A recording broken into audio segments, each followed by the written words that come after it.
first meeting, the very first meeting I was brought there, at the end, Mike Coiner said, and maybe you'll relocate, maybe you'll move, because he had that in mind.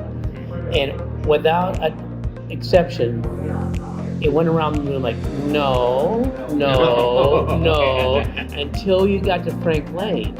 And then he was like, well, who knows, maybe. The church was, because of it being the 90s and everything else, it was growing a lot. Oh my word. But, Herb provided that base of care that was really necessary to help move everything Spent forward. a lot of time in hospital, calling wherever it was needed. That was one of the most intriguing 10 years, I think, that I spent in ministry. Yeah. At that time, we had a lot of unchurched people come, or people that hadn't been in church for a long time. So it really did feel like evangelism.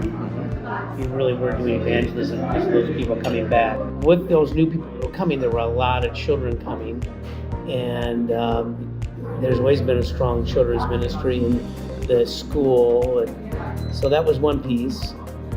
And as Herb said, the worship, we were working really, really hard on worship. I think creating some beautiful. Yeah, and you meet every Tuesday morning and plan together. Yeah, You get some pretty good, neat things. that was team created worship. And the power of God was there in a beautiful way. When we would get done with worship team meeting, and Mark Beck would sit there and he'd say, okay, well, what's this have to do with my life?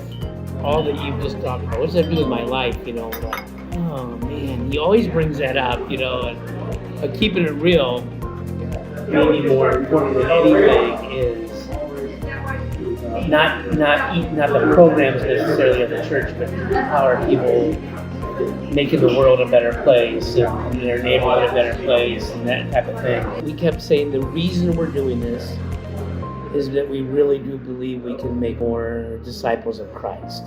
That was sort of the bottom line of why to do it, and I think it panned out. Yeah.